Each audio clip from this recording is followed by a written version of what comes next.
Good morning বন্ধুরা, কেমন আছো সবাই? তো আজকে আবার চলে এলাম নতুন একটা ডেলি ব্লগ নিয়ে। তো এই সবেমাত্র এখনই ঘুম থেকে উঠলাম, ফ্রেশ হলাম, তখন চা অবধি খাওয়া হয়নি। তো আজকে সারাদিন কি করব সেটা তোমাদেরকে এই ভিডিওটাতে দেখাবো। তোমরা কিন্তু অবশ্যই প্রথম থেকে শেষ অবধি পুরো ভিডিওটা দেখবে। তো বন্ধুরা, সোজা চলে এলাম রান্নাঘরে। তো আজকে প্রথমে চা করে নেব। আজকে কি জানি ঘুম থেকে উঠে থেকে এক ফোঁটাও ঘুম ভাঙছে না। তো প্রথমে আজকে চাটা খাবো, তারপরে বাকি কাজ করব। তো চলো ঝটপট চাটা করে নিই। তো চায়ের জল তো ফুটে গেছে, এবার চা পাতা দিয়ে দেবো। তো চা ফুটে গেছে, এবার চাটা নামিয়ে নিচ্ছি। চা তো হয়ে গেছে, এবার ঘরে নিয়ে যাব। বেচারা সুব্রত অনেকক্ষণ ধরে চায়ের জন্য ওয়েট করছে। এতক্ষণ পর চা খেয়ে মনে হচ্ছে যেন ঘুমটা ভাঙলো। আজকে ভাত বসাতে একটু দেরি হয়ে গেছিলো, তাই এখন অবধি ভাত হয়নি, আরও বেশ কিছুক্ষণ সময় লাগবে। ভাত হয়ে গেলে সুব্রতকে খেতে দিয়ে দেব। ভাত তো নামিয়ে নিয়েছি, এবার চটজলদি সুব্রতর খাবারটা বেড়ে ওকে খেতে দিয়ে দিলাম, নইলে ওর অফিস যেতে অনেক লেট হয়ে যাবে। তো সুব্রত তো খেয়ে দিয়ে অফিসে চলে গেল, আর এদিকে আমার আজকে ঘর দোর গোছানো, কাপড় জামা গোছানো কিছুই হয়নি। তো চটজলদি ঘরটাকে গুছিয়ে নেব। বিছানা তো গুছিয়ে নিয়েছি, এবার এতগুলো কাপড় জামা পড়ে আছে, এগুলোকে ভাঁজ করতে হবে। এখন মাঝে মাঝে মনে হয় যে বিয়ের আগে যে বাড়িতে কোনো কাজই করতাম না, এখন নিজের সংসার হয়ে গেছে, সব কাজ নিজের হাতেই গুছিয়ে করি। মা যেন বলতো নিজের সংসার হলে সব কিছুই পারবি। এই কথাটা যেন এখন সত্যি বলেই মনে হয়। তো আমার কাপড় জামা গোছানো হয়ে গেল। গোটা ঘরটাকে ভালোভাবে গোছানোর পর এবার যেন আমার শান্তি লাগছে, এবার বাকি কাজগুলো ভালোভাবে করা যাবে। তো বন্ধুরা, আমার তো ঘর দুয়ার গোছানো পুরোপুরিভাবে কমপ্লিট, আর সুব্রত অফিসে চলে গেছে। তো আমার এখনও জলখাবার খাওয়া হয়নি। তো প্রথমে জলখাবার খাবো, তারপরে রান্নাবান্না শুরু করব। তো আজকে কি রান্নাবান্না করব সেটাও তোমাদেরকে দেখাবো। তোমরা কিন্তু পুরো ভিডিওটা অবশ্যই শেষ অবধি দেখো। তো জলখাবারে খাওয়ার জন্য মুড়ি মাখিয়ে নিলাম, আর যতক্ষণ জলখাবার খাচ্ছি ততক্ষণে আমি ডিমগুলো সিদ্ধ হতে বসিয়ে দিলাম। আজকে ডিমের কারি বানাবো। তো বন্ধুরা, আমি জলখাবার খেয়ে রান্নাঘরে চলে এসেছি। তো আমি যতক্ষণে খাবার খাচ্ছিলাম ততক্ষণে মা, বড় মা সমস্ত সবজি কেটে আমাকে রান্নার জোগাড় করে দিয়েছে। তো আমি এখন সবজিগুলোকে ধুয়ে পরিষ্কার করে নেব, আর ডিম সিদ্ধ করতে দিয়েছিলাম, তো ডিমগুলোকে ছাড়িয়ে নেব। আগে সব কিছু রেডি করে নিই, তারপরে রান্না শুরু করব। তো সব সবজি ধুয়ে ডিমগুলোকে ছাড়িয়ে আমি পুরোপুরিভাবে রান্নার জোগাড় করে নিয়েছি। তো আজকে কি রান্না করব তোমাদের একবার দেখিয়ে দিই। এখানে ভেন্ডি আছে, ভেন্ডি চচ্চড়ি করব, আর লম্বা লম্বা করে পটল কেটে লবণ হলুদ মাখিয়ে রেখেছি, ভাজা করব, আর ডিম সিদ্ধ করে রেখেছি, ডিমের কারি করব। ব্যাস এগুলোই রান্না করব আজকে। তো আজকে পটল ভাজা দিয়েই প্রথমে রান্না শুরু করব। তো প্রথমে কড়াইয়ে তেল গরম করে পটলগুলোকে ছেড়ে দিলাম, এবার এপিট ওপিট করে ভালোভাবে ভেজে নেব। তো পটল ভাজতে ভাজতে এদিকে আমি ভেন্ডি চচ্চড়িতে দেওয়ার জন্য একটা মশলা বানিয়ে নেব। এখানে নিয়েছি কালো সর্ষে, সাদা সর্ষে, পোস্ত আর দুটো কাঁচা লঙ্কা, এগুলো আমি মিক্সিতে বেটে নেব। তো পটলগুলোর এক সাইড ভাজা হয়ে গেছে, এবার আমি উল্টে দেবো অপর সাইড ভাজা হওয়ার জন্য। তো পটলের দুই সাইডই খুব ভালোভাবে ভাজা হয়ে গেছে, এবার আমি নামিয়ে নেব। পটল ভাজা তো হয়ে গেল, নামিয়ে নিলাম। এবার নেক্সট রান্না করব ভেন্ডি চচ্চড়ি। তো ভেন্ডি চচ্চড়ি করবার জন্য প্রথমে বেশ খানিকটা তেল নিয়ে তার মধ্যে আমি কালো জিরে ফোড়ন দিয়ে দিচ্ছি। তো এবার আমি যে ভেন্ডিগুলোকে কেটে রেখেছিলাম সেগুলো আমি তেলের মধ্যে দিয়ে দিলাম। এবার আমি বেশ কিছুক্ষণ তেলের মধ্যে ভেন্ডিগুলোকে ভালোভাবে ভেজে নেব। তো আমি ভেন্ডি চচ্চড়িতে সাধারণত এরকম গোটা গোটা করে ভেন্ডি দিতেই পছন্দ করি। ভেন্ডিগুলোকে বেশ কিছুক্ষণ ভেজে নেওয়ার পরে এবার আমি লবণ এবং হলুদ দিয়ে দেব। এবার আমি ভেন্ডিগুলোকে তেলের মধ্যে আরও কিছুক্ষণ ভালোভাবে কষিয়ে নেব। ভেন্ডিগুলো তো তেলের মধ্যে ভালোভাবে কষিয়ে নিয়েছি। এবার আগে থেকে যে মশলাটা করে রেখেছিলাম সেই সর্ষে পোস্ত বাটাটা আমি ভেন্ডিগুলোর মধ্যে দিয়ে দিলাম। এবার ভালোভাবে নাড়িয়ে চাড়িয়ে নিচ্ছি। এবার বেশ খানিকটা জল দিয়ে ঢাকা দিয়ে ভেন্ডিগুলোকে সিদ্ধ হতে দেব। তো গ্যাসের আঁচটা মিডিয়াম করে নিলাম। যতক্ষণ অবধি ভেন্ডিগুলো সিদ্ধ হচ্ছে ততক্ষণে আমি ডিমের কারিতে দেওয়ার জন্য আদা রসুন মিক্সিতে বেটে নেব। তো আদা রসুন আমি খুব ভালোভাবে মিক্সিতে পেস্ট করে নিয়েছি। তো ভেন্ডিগুলো সিদ্ধ হয়ে গেছে আর জলও শুকিয়ে এসছে। তো এবার আমি ভেন্ডি চচ্চড়িটা নামিয়ে নেব। ভেন্ডি চচ্চড়িটা নামিয়ে নিলাম, দেখে খুবই সুস্বাদু লাগছে, দেখা যাক কেমন হয় খেতে।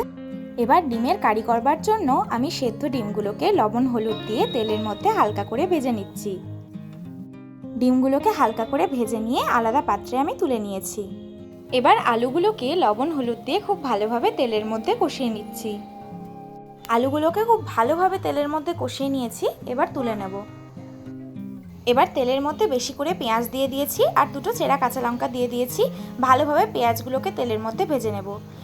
পেঁয়াজগুলো ভালোভাবে ভাজা হয়ে যাওয়ার পরে এখানে আমি টমেটো কুচি, আদা রসুন বাটা, জিরে গুঁড়ো, হলুদ গুঁড়ো, লবণ এবং লঙ্কার গুঁড়ো দিয়ে খুব ভালোভাবে মশলাটা কষিয়ে নিচ্ছি। মশলাটা বেশ কিছুক্ষণ কষানোর পরে আমি আগে থেকে যে আলুগুলো ভেজে রেখেছিলাম সেগুলো মশলার মধ্যে দিয়ে কষিয়ে নেব। তো ঝোল খুব ভালোভাবে ফুটে গেছে আর আলুগুলোও সিদ্ধ হয়ে গেছে, এবার আমি নামিয়ে নেব। তো একেবারে গরম গরম ঝাল ঝাল ডিমের কারি আমি নামিয়ে নিলাম আর তার সাথে সাথে আমার রান্নাও কমপ্লিট হয়ে গেল। তো বন্ধুরা, তোমরা দেখতেই পেলে যে একে একে করে আমার সমস্ত রান্না হয়ে গেল। তো আজকে খুব তাড়াতাড়ি রান্না হয়ে গেল, একটার মধ্যে সমস্ত রান্না কমপ্লিট হয়ে গেল। তো আজকে বিকেলে এক জায়গায় যাব, সেই জন্য সব কাজ তাড়াতাড়ি করে নিচ্ছি। তো এবার রান্নাঘর মুছে, ঘর মুছে একদম স্নান করতে যাব। তো স্নান করে এসে তোমাদের সাথে আবার দেখা হবে। তো বন্ধুরা, সব কিছু কাজ কমপ্লিট করে আমি স্নান করে উঠে পড়েছি। তো এবার ছাদে যাব জামা কাপড় মেলতে। যা গরম পড়েছে এখন, তো সব কাজ কমপ্লিট করে যতক্ষণ না অবধি স্নান না করে উঠবো ততক্ষণ অবধি ফ্রেশ লাগে না। তো এখন একটু ভালো ফিল হচ্ছে, কিন্তু ছাদে যা রোদ, জামা কাপড় মেলতে যেতেই ভয় লাগছে, কিন্তু কিছু করার নাই। তো চলো আমার সাথে ছাদে চলো। ছাদে যা রোদ পড়েছে আমি তো ঠিক মতো তাকাতেও পারছি না। তো তাড়াতাড়ি করে জামা কাপড়গুলো মেলে নেব, নাহলে দাঁড়ানো যাবে না। যত তাড়াতাড়ি সম্ভব আমি তো জামা কাপড়গুলো মেলে নিয়েছি। এবার নিচে গিয়ে সোজা যাব রান্নাঘরে, আমার পেটে তো ছুঁচো দৌড়চ্ছে। তো খেতে বসার আগে তোমাদের একবার দেখিয়ে দিয়ে আজ কী কী রান্না করেছি। ঝাল ঝাল ডিমের কারি, ভেন্ডি চচ্চড়ি আর পটল ভাজা। আজকে বেশি কিছু রান্না করিনি, অল্পর মধ্যেই সেরে নিয়েছি। তো এবার খাবার বেড়ে খেতে বসে পড়ব। আমি তো খাবার বেড়ে নিয়ে খেতে বসে পড়লাম। খাবার খাওয়া হয়ে গেলে একটু রেস্ট নেব, শরীরটা ভালো লাগছে না। তো বন্ধুরা, আমি তো দুপুরবেলায় খাওয়া দাওয়া করবার পরে একটু রেস্ট নিচ্ছিলাম। তো এখন বিকেল হয়ে গেছে। তো তোমাদের তো আগেই বলেছি যে আমার এক জায়গায় যাওয়ার কথা আছে। তো দেখো আমি রেডি হয়ে গেছি। তো আমার এক মাসি শাশুড়ি হঠাৎ করে অসুস্থ হয়ে পড়েছেন, তো ওনাকেই দেখতে যাব। তো লালবাগ থেকে কিছুটা দূরে ইচ্ছাগঞ্জ, তো সেখানে আমার মাসি শাশুড়ির বাড়ি। তো সেখানেই যাব। আমার সাথে আমার শাশুড়ি মা, আমার মামি শাশুড়িও যাবে। তো তোমরা দেখতে থাকো শেষ অবধি।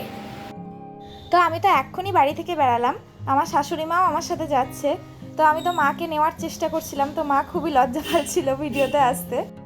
তো বাড়ির সামনে থেকেই টোটো পেয়ে গেছি, যেহেতু আমাদের মেন রাস্তায় বাড়ি। তো আমরা সবাই মিলেই টোটোতে উঠে বসে পড়েছি। তো বড় মা এবং মামিও আমাদের সাথে যাচ্ছে। তো বন্ধুরা, তোমাদের তো আগেই বলেছি যে আমি আজকে ইচ্ছাগঞ্জে যাচ্ছি। তো ইচ্ছাগঞ্জ লালবাগ থেকে বেশি দূর নয়, এই লালবাগ থেকে 1.5-2 কিলোমিটার মতো। তো আমরা 10 মিনিটের মধ্যেই পৌঁছে যাব। তো আমরা প্রায় পৌঁছেই গেছি, আর কিছুক্ষণ সময় লাগবে। তো বড় মাদের বাড়ির সামনে ইচ্ছাগঞ্জ কালী মন্দির। তো আজকে তো অমাবস্যা, তো একবার মন্দিরে গিয়ে মাকে প্রণাম করে আসি চলো। তো এই ইচ্ছাগঞ্জ কালী মন্দিরে কালী পুজোর সময় বিশাল বড় করে কালী পুজো হয়। তো বড় মাদের বাড়ি তো পৌঁছে গেছি, একদম বাড়ির সামনে চলে এসেছি। একে একে মা, মামি, বড় মা সবাই ঢুকছে। তো আমিও এবার আস্তে আস্তে ভেতরের দিকে যাচ্ছি, চলো আমার সাথে। তো বড় মা তো অসুস্থ ছিল, তো বড় মা এখন আগের থেকে প্রায় অনেকটাই সুস্থ আছে। তো সামনে থেকে দেখে একটু মনে শান্তি হলো। তো বসে বসে অনেকক্ষণ গল্প করবার পর মারা তো সোজা চলে এসেছে বাগানে। বড় মাদের বাড়িতে প্রচুর গাছ আছে, এই যে এত বড় গন্ধরাজ ফুলের গাছ। তো মারা তো সব এখানে ফুল পাড়তে লেগে পড়েছে।